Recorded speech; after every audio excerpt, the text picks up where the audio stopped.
When I begin to teach a dog a new way of approaching a doorway, I start with selecting a place board, in this case, a Kato board, that will fit and work well in my doorway functionally.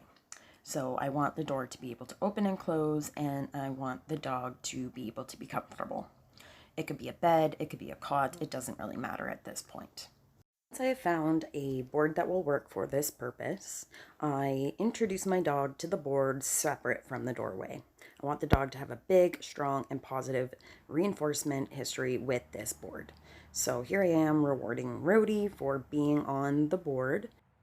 I want the dog to be on leash so that I have full control of them, and I want to work on the dog going onto the board and off the board without even exiting the doorway. When a dog is used to charging out a door, it can be a little bit tricky to get them to realize that their job at this point is to just stay on the board.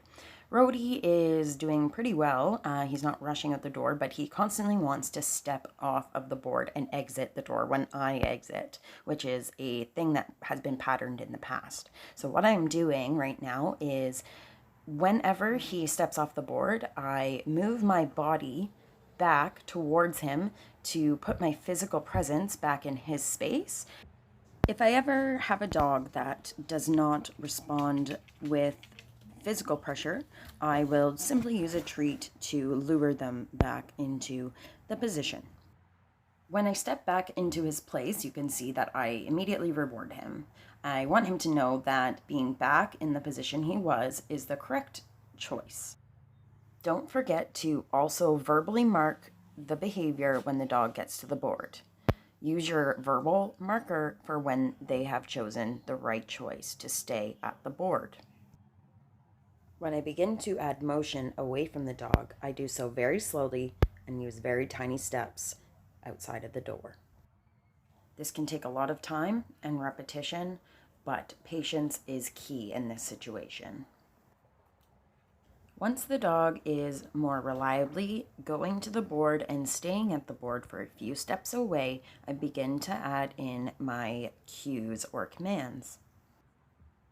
When I ask a dog to go to the board, my word is place. So the dog understands they have to go to the board and stay there.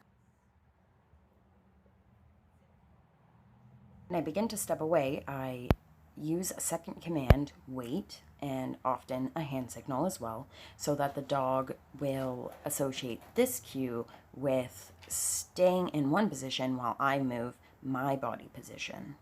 This cue is basically telling the dog they're doing a great job and to keep doing exactly what they're doing by staying still on the place board. My cue for this is good, or a thumbs up and a flat hand, showing them they're doing the right thing.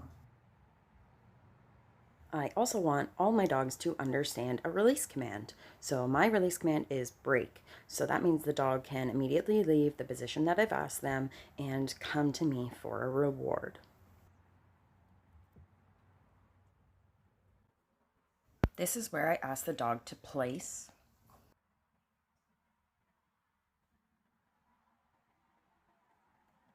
I reward the dog before I step away. I say wait and give a thumbs up as well.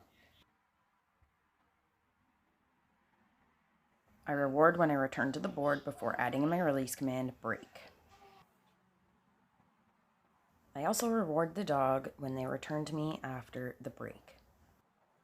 I try to release the dog towards the inside of the house more than towards the outside of the house. They have already built a value for going outside, but I want to build the value for being inside even though the door is open. Remember to apply this training daily and be consistent in your routine to make a difference in your dog's behavior at your doorways.